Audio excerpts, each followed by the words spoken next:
Учитывая, что так много людей в Грузии выступает против этого законопроекта, как вы думаете, будет ли он принят? Вы ведь сами поклялись наложить вето на этот закон.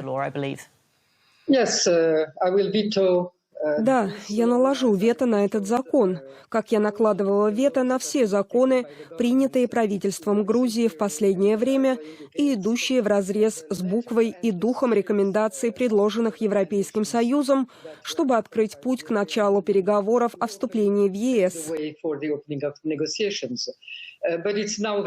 Но теперь стало совершенно ясно, что этот закон, являющийся по своей сути российским законом, потому что таким образом России действительно удалось оказать давление на гражданское общество, которое грузинские власти стремятся представить партнерам Грузии как агентов революции, пытающихся свергнуть правительство, которое молчаливо слушает Россию, как будто сегодня она наш новый друг.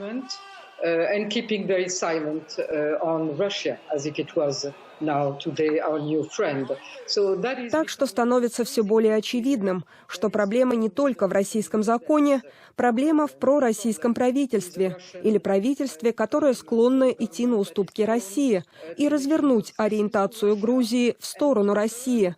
А это то, против чего протестует подавляющее большинство этой страны. Дело не только в том, что закон – это символ, а в том, что страна говорит: мы хотим в Европу, мы хотим наше европейское будущее, которое уже близко. Мы будем защищать его, как и нашу независимость. Мы не собираемся сдаваться. Они также говорят нашим партнерам, что на карту поставлено не только будущее Грузии, но в некотором смысле и будущее Европы и ее мощи.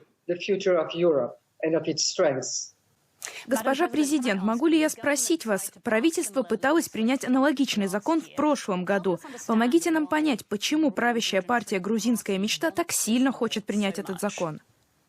Я не знаю. Ясно только то, что они лгали нам, грузинскому населению, и лгали нашим партнерам. Они сказали, что отзывают закон и что не будут его рассматривать. Теперь они лгут во всем этом. Они разочаровали и обманули свое собственное население. Почему они это делают? С политической точки зрения в этом нет никакого смысла. Это уже не то, что можно было сказать раньше, что они пытаются сохранить свою власть. Сегодня это не имеет никакого другого смысла, кроме как угодить Москве и тому центру, который не может принять, что Грузия стала кандидатом в члены Европейского Союза, который видит, что совсем скоро могут быть переговоры о присоединении, который понимает, что Кавказ больше не тот сад, который был предназначен для России. Вот что не устраивает Москву и не устраивает тех, кто теперь, как это стало ясно после выступления господина Иванишвили, явно служит Москве. Вы говорили, что подавляющее большинство грузин хочет, чтобы их страна стала ближе к Западу и вступила в ЕС. Как отреагирует народ? Насколько сильно разозлятся люди, если этот законопроект будет все ближе к принятию? Что может произойти? Люди очень разгневаны, но в то же время очень рациональны.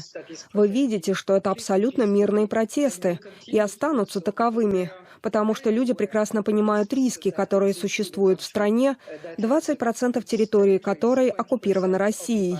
Но в то же время они не намерены уступать ни свою независимость, ни свое европейское будущее. Эта страна уже много веков борется за свою независимость. И именно так Грузия смогла выжить. Эта страна всегда разделяла ценности, которые сейчас называют европейскими, и будет их отстаивать и дальше. И эта страна всегда боролась за свою свободу. И я хочу воспользоваться возможностью, чтобы поблагодарить за заявления, сделанные немецкой стороной, и особенно председателя Комитета по международным делам Бундестага и многих других. И мы знаем, что Германия, как и все наши европейские партнеры, поддерживает Грузию и европейскую Грузию. То есть вы не могли бы себе представить, например, возможный компромисс, который мог бы удовлетворить как протестующих на улицах, так и правящую партию? Я не думаю, что он существует, потому что компромисс заключался в отзыве закона. Это уже однажды произошло. Теперь они снова собираются его принять. А тем временем они приняли еще полдюжины законов, включая тот, который превращает Грузию в офшор для российских олигархов, попавших под санкции. Так что все это крайне тревожно. И я думаю, что наши европейские партнеры должны правильно оценивать происходящее здесь. Начиная с сегодняшнего дня и до самых выборов, на этом очень сложном и важном пути к парламентским выборам, когда грузинский народ сможет выразить то, что он хочет выразить, нам нужно внимание и поддержка наших европейских партнеров. 10 лет назад правительство Украины хотело сближения с Москвой, но люди вышли на улицы в знак протеста, что теперь называют революцией на Майдане. В вашей стране происходит сейчас что-то похожее? Я не знаю, похоже ли это. Мы уже прошли через все, через что прошла Украина. Мы прошли через Майданы, через войны. Так что да, есть параллель между всем тем, что происходило в Украине в последние десятилетия и происходит в последнее время. И в Грузии, со всем нашим личным прошлым, все ведет к этим выборам в октябре, которые будут своего рода референдумом. Хотите ли вы в Европу или в Россию? И я уверена в том, каким будет ответ Грузии. Confident of what is the answer of Georgia.